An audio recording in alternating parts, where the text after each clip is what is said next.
you hang out with billionaires and 100 millionaires. What's the difference in mindset of how those guys made their money and somebody like me that's not there yet? You know, like what's the difference?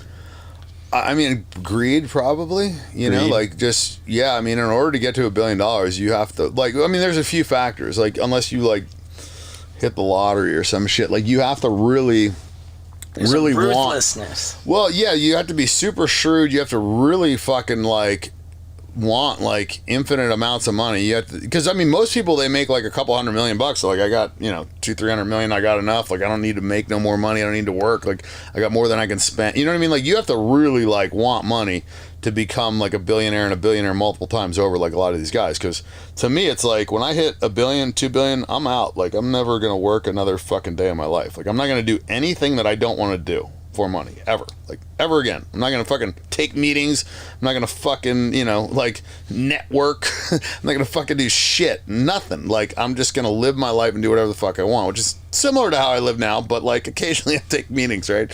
None of those. But these guys, man, like they just have a different mindset. It's like they just want more and more and more. And I think it's true of like money, pussy, power. There's like a few things where they're like black holes where like if that's your focus and that's what you want, like you're gonna just go down that road. There's no end to it. You know? Well, it's like what you said about the OnlyFans. Like, fuck, if I'm making 50,000, I want 70. You know? Like I want like it, and you were really speaking Scott's language on that. You know. Yeah. Well, because it's like because it's not hard work. Because there's a lot of people that work 18-hour days and they grind it out. It's like there's got to be a different like. Well, okay. Oh, you're talking about in that sense. So you're talking. Well, I mean, I don't know anything about you. I don't know what you do. But if you're saying like compared to a normal guy, what's the difference? Yeah. A normal guy is focused on basic needs met. A normal guy is like, oh, I want this fucking badass motorcycle. Like they're thinking like small ball. They're thinking like, okay, what do I got to do to get this motorcycle? Like when I look at business, I'm like, how can I make the most amount of money in the least amount of time possible? Like my goal is to make money. I'm not there to fucking enjoy my job. I'm not finding something that I like to do. I want to make the most money in the shortest period of time possible and then focus the rest of my life on doing the shit I want to do and not have to fucking answer to anybody, not have to take shit from anybody. That's my goal with money. So I look at it differently. You know, I've got friends that are like, you know, regular blue collar guys, and they like, you know, they're like, okay, like I want to open this gym because I like working out, and I'm just like, that's not scalable. Like, well, you know, what you're trying to do, like this guy want to build like small houses or like, you know, I'm just like, the shit you're trying to do is not scalable. Like you want to focus on a business that you can franchise, you can scale, like something that you can like have a home run, but that you can also make like good money. You know, it's like you want to have like a bunch of sticks in the fire. You want to have that home run possibility. You want to have the sure money. Like I just look at it much more analytical, you know, and a lot of these people are, you know, focused on like putting food on the table and like, you know, it's just a different thought process, you know, and like also you have to have like a strong like ability to take risk.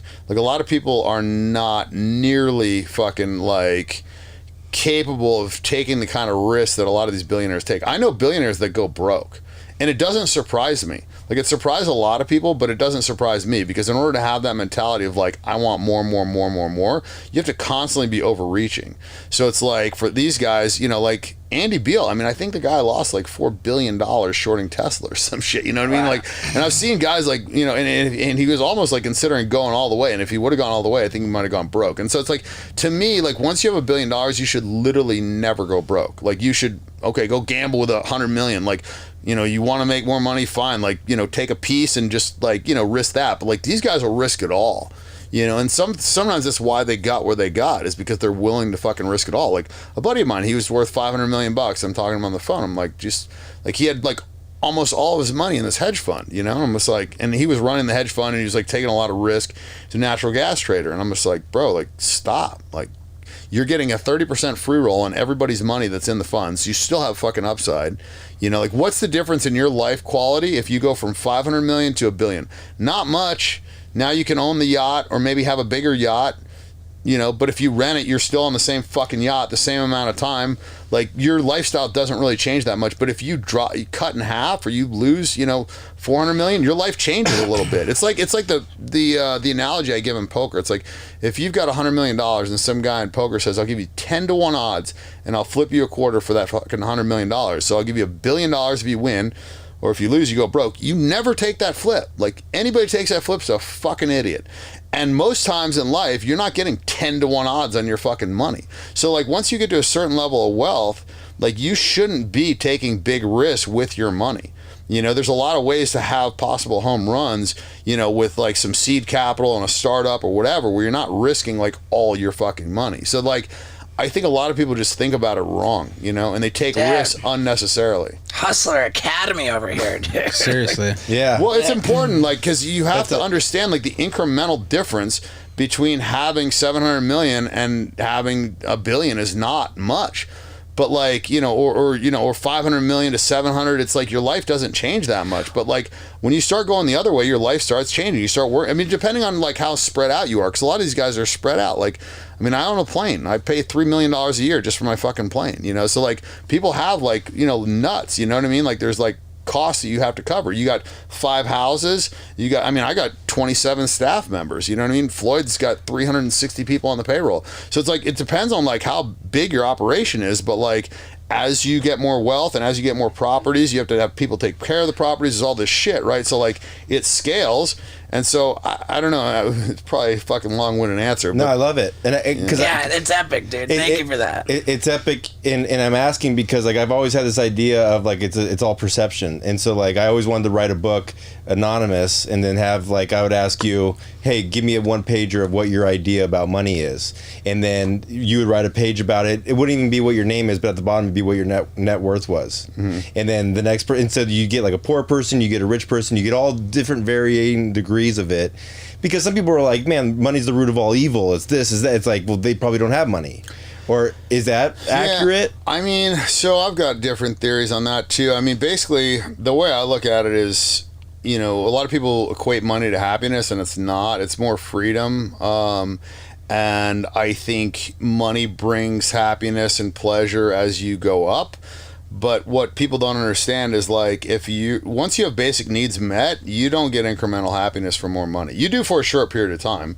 Like, if you're a $100,000 a year guy and I bump you to 200,000, you're going to be happy.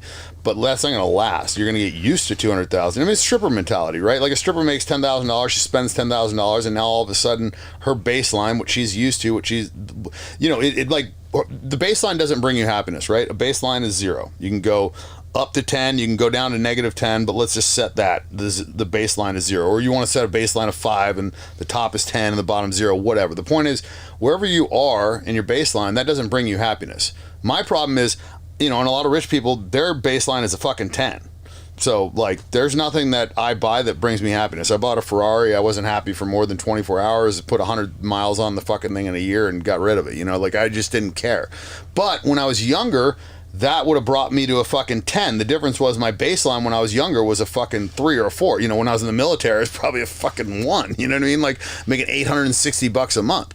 So, like, depending on where your baseline is, you have a lot more, you know, leeway to go up.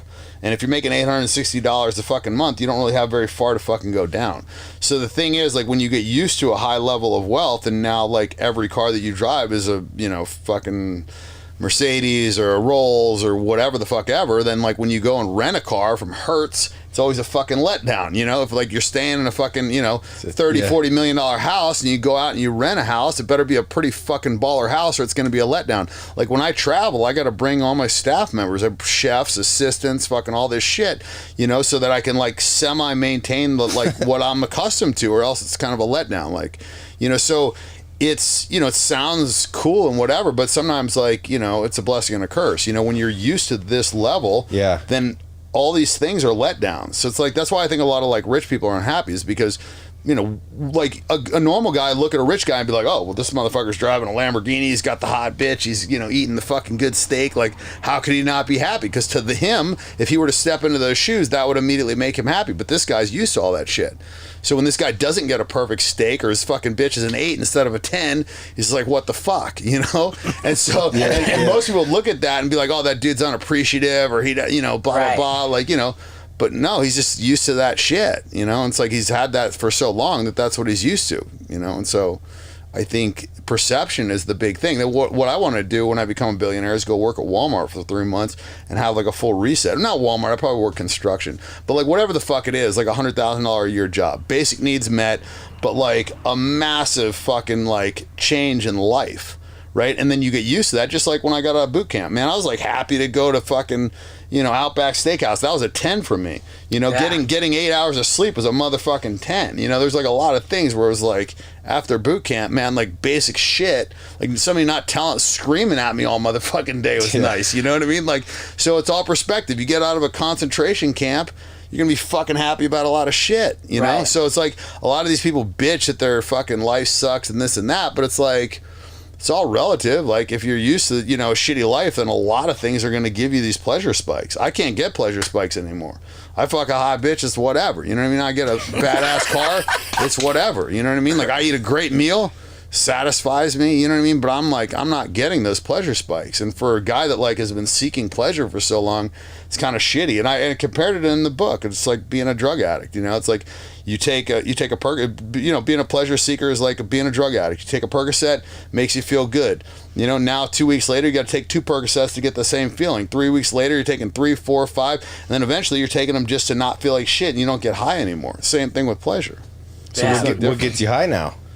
Big hands of poker? No, I mean, there's just not a lot. You know what I mean? So really the answer is you got to like focus on happiness and not pleasure, because pleasure is like fleeting, and pleasure is one of those things where it's like, it's a black hole, you know? So what makes you happy?